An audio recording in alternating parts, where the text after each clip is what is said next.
Hello जी, क्या हाल चाल। और बढ़िया है आप लोग को।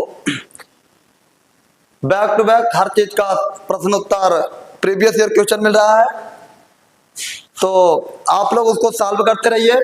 आज हमारा तीसरा दिन है बायोलॉजी का, और तीसरा दिन मैं पीवाईक्यू लेकर आया हूँ, ऑब्जेक्टिव क्वेश्चन। जो हमारी 5 क्वेश्चन 4 क्वेश्चन की ऑब्जेक्टिव क्वेश्चन की सीरीज चल रही है प्रीवियस ईयर क्वेश्चन का, तो आज हम फिर लेकर आए हैं। जैसे कि मैंने आपको कहा है कि आप साल भर कुछ नहीं पढ़े हैं, फिर भी 70 में 70, तो आप दिमाग में सेट कर लीजिए कि हमको 70 में 70 लाना है। और युवराज सर आपके साथ हैं, हम आपके साथ हैं, इसके लिए कोई टेंशन नहीं है।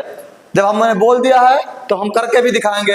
चलिए, लहरों से डरकर नौका पार नहीं होती, और कोशिश करने वालों की कभी हार नहीं होती। जिस तरीके से हम केमिस्ट्री और बायोलॉजी का सीरीज लेकर आ रहे हैं, तो आज हमारा बायोलॉजी का तीसरा सीरीज है। तो हम लोग बढ़ते हैं। यहाँ पर देखिए लिखा हुआ है सीधे साफ साफ भाषा में, अनसॉल्व पेपर्स पीवाईक्यू बायोलॉजी, साल भर कुछ नहीं पढ़ा फिर भी 70 में 70। ये टैग लाइन बना लीजिए, साल भर कुछ नहीं पढ़ा फिर भी 70 में 70। आप अपने कॉपी में नोट कर लीजिए, जो सब्जेक्ट लिख रहे हैं, जो पेपर इसका नोट्स बना रहे हैं, इसमें याद कर रहे हैं, हर जगह पे लिख लीजिए 70 में 70। समझिए कि जब आप किसी चीज के बारे में सोचते हैं तभी उसको पूरा कर पाते हैं, अगर नहीं सोचते हैं तो आप अपने जीवन में कभी पूरा नहीं कर पाएंगे।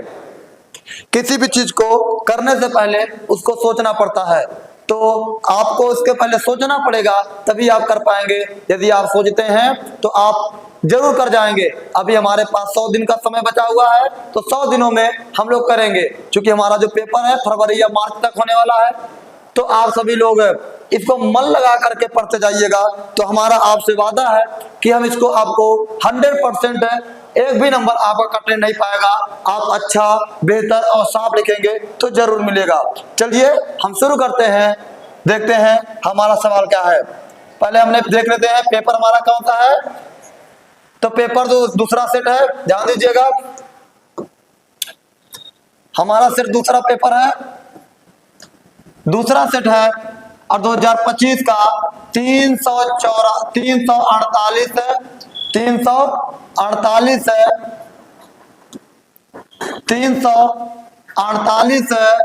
KH ये पेपर है, 348 KH है। और 70 नंबर का पूर्णांक है, सबको पता होता है।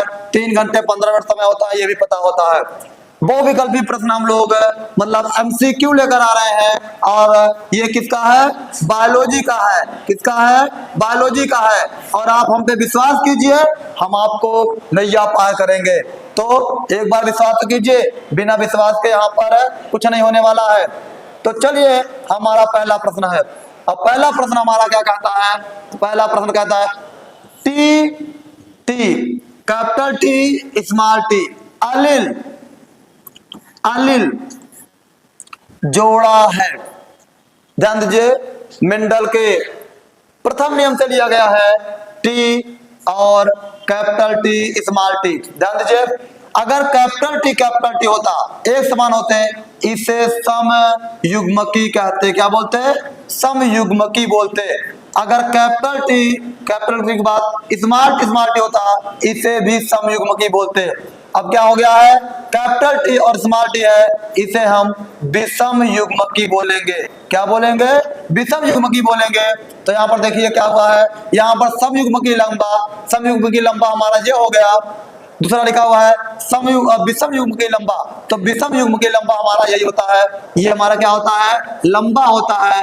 इसे संकर लंबा भी कहते हैं, और यही विषम युग्मकी लंबा होता है। और समयुग्मकी बौना हमारा क्या होता है? ये वाला होता है।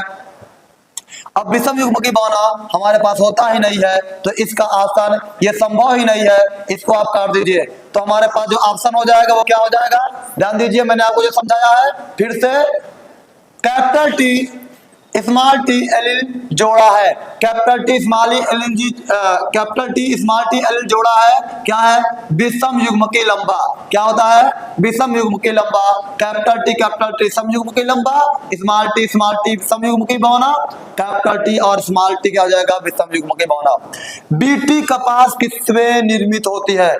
बीटी कपास किससे निर्मित होती है? तो ध्यान दीजिए, बीटी कपास के लिए बैसिलस थ्यूरिजिएंसिस, क्या बैसिलस थ्रुंजिएंसिस नामक जीवाणु होता है। क्या होता है? जीवाणु होता है, जिसके द्वारा होता है। तो यहाँ पर देख लीजिए, अगर जीवाणु का ये ऑप्शन आपको दिखता है तो उस पर टिक लगा दीजिएगा। बैसिलस थ्रुंजिएंसिस जीवाणु, ध्यान दीजिए। बीटी कपास किसके द्वारा निर्मित होता है? तो जीवाणु से निर्मित होता है, जिसका नाम क्या है? बैसिलस थ्रुंजिएंसिस जीवाणु है। तो बीटी कपास है जीवाणु से, बैसिलस थ्रुंजिएंसिस जीवाणु से क्या होता है? निर्मित होता है। आगे बढ़ते हैं और तीसरा प्रश्न है। तीसरा प्रश्न कहता है निम्न में से कौन सा द्वितीयक उपभोक्ता है? निम्न में से कौन सा द्वितीयक उपभोक्ता है? तो पहले देख लेते हैं चूहा। ध्यान दीजिए, पहले प्राथमिक क्या होता है, प्राथमिक क्या होता है, द्वितीयक क्या होता है, द्वितीयक क्या होता है और तृतीयक क्या होता है, तृतीयक क्या होता है। इसके पहले हमको पढ़ना पड़ेगा उत्पाद। उत्पाद मतलब जिसमें पेड़ पौधे, प्राथमिक मतलब जो पेड़ों को खाता है, जो पेड़ों को खाता है, जो पेड़ों को खाता है। और द्वितीय मतलब जो प्राथमिक को खाता है, जो प्राथमिक को खाता है, प्राथमिक को खाता है, खाता है। तृतीय मतलब जो द्वितीय को खाता है। इसका एग्जांपल ले लो, ये पेड़ पौधे हो गए। इसका ले लेंगे, इसका हमारी हो गई बकरी, हो गई बकरी, हो गई चूहा, हो गया चूहा, हो गया यहाँ पर से। उसके बाद गाय हो गए, भैंस हो गए। द्वितीयक जो द्वितीय को खाएगा तो बकरी क्या करेगी? बकरी को कौन खाएगा? तो बकरी को मनुष्य क्या कहते हैं? बहुत लोग खाते हैं। कुत्ता खाएगा, बिल्ली खाएगा, मनुष्य खाते हैं। चूहा को कौन खाएगा? चूहा को सांप खाएगा। कौन खाएगा? सांप खाएगा। और तृतीयक कौन खाएगा? ध्यान दीजिए, यहाँ पर तृतीयक को कौन खाता है? मनुष्य खाता है। चील, बाज इत्यादि, ये सब चीजें होता है तृतीयक का। तो चलिए यहाँ पर देखिए, यहाँ पर हम लोग देख लेते हैं पहले द्वितीयक उपभोक्ता कौन है। तो प्राथमिक को कौन कौन खाता है? तो प्राथमिक को मतलब कौन कौन खाता है? तो द्वितीय देखियो, यहाँ पर चूहा क्या है? उत्पादक को खाता है। तो चूहा घास खाता है मान लीजिए, या दाना खाता है। तो ये तो नहीं होगा, ये कैंसिल हो गया। गिलहरी भी क्या खाती है? खाना खाती है, मतलब दाना खाती है, तो ये भी नहीं होगा, कैंसिल हो गया। छिपकली, छिपकली क्या करती है? देखिए, छिपकली क्या करती है? कीट मकोड़े को खाती है, कीट मकोड़े को खाती है। तो कीट मकोड़े को खाती है, इसलिए यही आंसर हो जाएगा। क्योंकि टिड्डा भी क्या करता है? टिड्डा भी घास खाता है। तो हमारा ऑप्शन जो हो जाएगा वो क्या हो जाएगा? निम्न में से क्या है? द्वितीयक उपभोक्ता कौन है? छिपकली है, क्योंकि छिपकली ही प्राथमिक को खाती है। और प्राथमिक कौन होता है? कीड़ा होता है, कीड़ा मकोड़ा। छिपकली छोटे छोटे इंसेक्ट को खाती है। किसको? इंसेक्ट को खाती है, ठीक है ना। चलिए, तो द्वितीय उपभोक्ता कौन होगा? द्वितीय उपभोक्ता छिपकली हो जाएगी। छिपकली हमारा आंसर हो जाएगा। इसको देख लीजिए, यहाँ पर छिपकली हमारा क्या हो जाएगा? आंसर हो जाएगा। आगे बढ़ते हैं हम लोग, आगे बढ़ते हैं और आखिरी प्रश्न हम लोग देखते हैं क्या है। यहाँ पर कह रहा है, आखिरी प्रश्न देख लीजिए। आखिरी प्रश्न में बोला गया है कि निम्नलिखित में से कौन सा जैव विविधता के क्षति का कारण नहीं है। ध्यान दीजिए, सबसे बड़ी चीज यहाँ पर एक चीज समझने वाली है। कभी कभी हम लोग जैव विविधता के क्षति का कारण पढ़ लेते हैं, नहीं को ध्यान नहीं देते हैं। तो हम लोग प्रश्नों को बहुत ध्यान से पढ़ेंगे। क्या करेंगे? प्रश्नों को बहुत ध्यान से पढ़ेंगे। बिना ध्यान से पढ़े हम नहीं, उत्तर को नहीं देंगे। तो बहुत ध्यान से क्या करेंगे? हमको पढ़ना है प्रश्नों को। तो यहाँ पर करें अतिदोहन। अतिदोहन क्या करता है? यह जैव विविधता को बर्बाद करता है, तो ये हमारा गलत हो गया। सविलुप्तता, ये भी क्या करता है? क्षति पहुंचाता है हमारे जैव विविधता को। आवासीय क्षति, ये भी पहुंचाता है। वनीकरण, वनीकरण क्या करता है? यह क्षति नहीं पहुंचाता है। और वनीकरण में क्या होता है? जब वनीकरण की बात करेंगे तो जहां पर जंगलों को लगाया जाता है, जहां पर जंगलों का निर्माण होता है, उस प्रक्रिया को हम लोग वनीकरण कहते हैं। आवासीय क्षति, जहां पर आवासीय क्षति मतलब कि जहां पर आवास को विलुप्त होता है, मतलब इसको परेशान करते हैं या आवास नष्ट होता है। और दोहन मतलब जहां पर बर्बाद करते हैं किसी भी चीज को, दोहित कर देते हैं, मतलब जला देते हैं, बर्बाद कर देते हैं। और सह का मतलब विलुप्त, मतलब कि जहां पर विलुप्त होते हैं, जो खत्म हो रही हैं प्रजातियां, उसके बारे में कहा जा रहा है। तो इस प्रकार से हमारा वनीकरण क्या हो जाएगा? सही हो जाएगा घ वाले का उत्तर। क्योंकि वनीकरण में क्या होता है? किसी भी चीज को, जंगलों को लगाया जाता है या बना जाता है। तो इस प्रकार से आज का हमारा बायोलॉजी का 4 क्वेश्चन का ये सीरीज आज भी खत्म हुआ। आप लोग को वीडियो कैसा लगा? वीडियो को कमेंट करके जरूर बताइए। चैनल को सब्सक्राइब कीजिए, लाइक कीजिए और अपने दोस्तों को तक शेयर भी कीजिए।